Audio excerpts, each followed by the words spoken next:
Ang Mother's Day usa ka espesyal nga selebrasyon sa tibuok kalibutan aron pasidunggan ug pasalamatan ang mga inahan, ang suga sa matag sa pamilya ug tinubdan sa walay kondisyon nga gugma. Panahon kini sa pag-ila sa ilang sakripisyo, gugma ug pag-atiman, usog ug walay huno nga pagpaningkamot. Karon, atong tan-awon ang usa ka sugilanon sa isa ka inahan ug anak. Inahan nga gihatag tanang gugma taman sa iyahang makaya ug usa ka suwail nga anak nga wala nag-value sa gugma, dugo ug simot sa iyahang inahan. Ang Biblia nag-ingon sa Exodus chapter 20 verse 12 ug sa Efeso chapter 6 verse 2, tahura ang imong inahan ug amahan. Nag-ingon sa Proverbs 31 verse 28, her children arise and call her blessed. Nagpakita kini kung unsa kabililhon ang mga inahan sa mata sa Dios. Ang gugma sa usa ka inahan nagpakita sa gugma sa Dios, malungo, mapailugon ug walay kondisyon. Usa karon ug sa matag adlaw atong pasalamatan gugma ug tahom ng atong mga ginikanan, hilabi na ang atong mga inahan. Sila usa ang pinakadakong panalangin sa atong kinabuhi. Lalo na't may lambingan, ligaya sa puso ko ay di na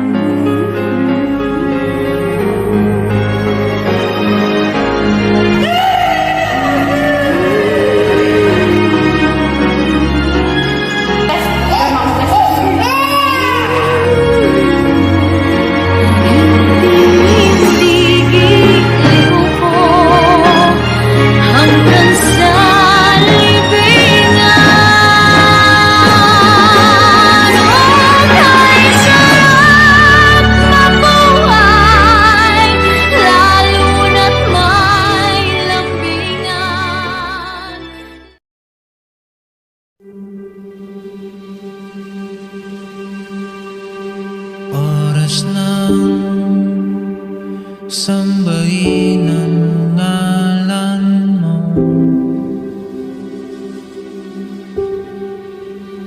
para mabuhay habang buhay sa puso't isipan mo. Sino pa ako para mapansin mo?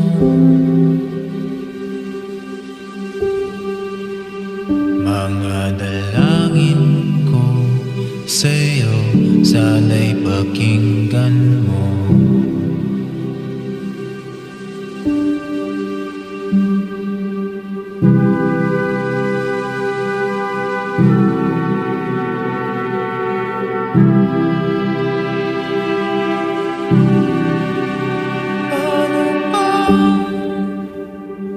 Ako magiging santo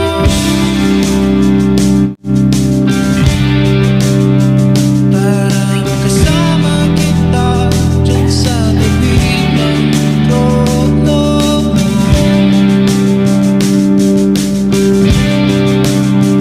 Hirap ang pagsubok ang daranan ko,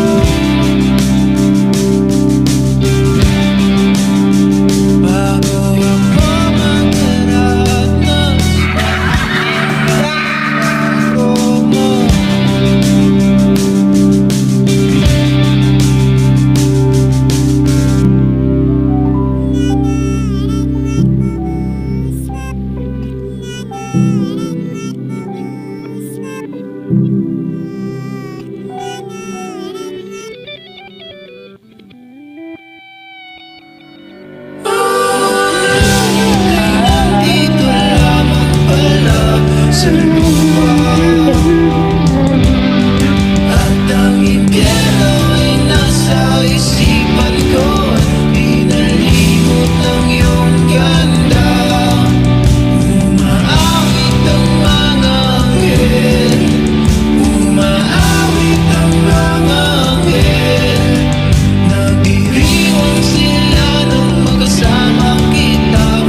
ba?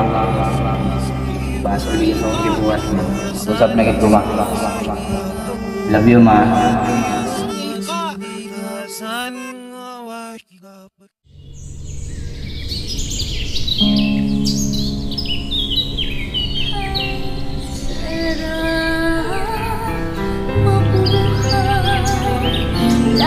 Sa tanang mga mama, Happy Mother's Day. Daghang kaayong salamat and love. Ako si Chara Cruz Villato, nagpahinandong na ang Diyos maayo.